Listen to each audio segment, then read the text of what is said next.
It's February 8th, and the strange side of history awaits. Today, we have a queen reduced to silence, a routine journey ending in sudden impact, and a mind that dreamed of progress without knowing how right he was. Let's begin. On February 8th, 1587, a condemned queen walked towards death. For 19 years, Mary, Queen of Scots, had been held not as a guest, but as a living problem.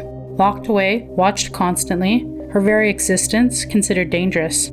She had fled England, begging her cousin, Queen Elizabeth I, for protection, but instead, she became a prisoner. When letters tied to the Babington plot surfaced, Mary was accused of conspiring to murder Elizabeth. She denied the court's authority, but it didn't matter.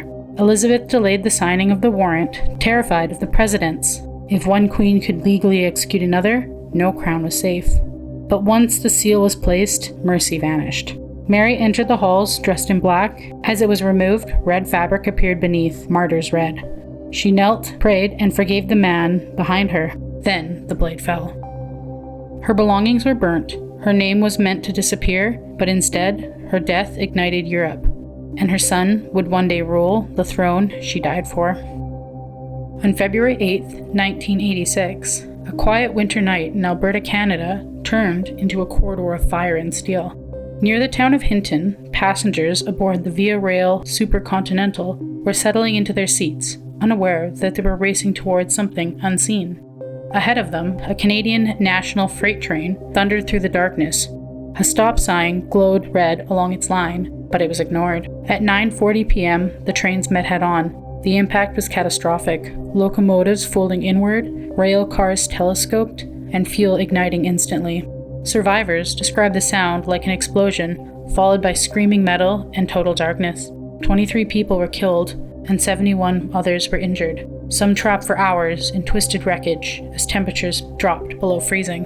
Investigators later concluded that the freight crew had failed to respond to multiple warnings. Fatigue, health issues, and a dangerous culture of railroading, where mistakes were normalized until they became fatal.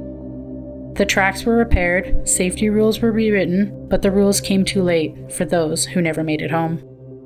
On February 8th, 1828, a child was born in France who would spend his life imagining a future that did not exist yet, and describing them with unsettling precision. Jules Verne was not a scientist, but instead, he read obsessively scientific journals, engineering reports, geographical surveys, then stitched fact and an imagination together so seamlessly that even experts would later ask how he knew. In the 1800s, he wrote of an all-electric submarine silently roaming the ocean depths, of humans launched towards the moon, splashing down in the sea exactly as the astronauts would centuries later. He described towering cities, high-speed trains, global communication networks, and even machines that could see and speak across distances. To his contemporaries, these were fantasies. To the modern world, they read like blueprints.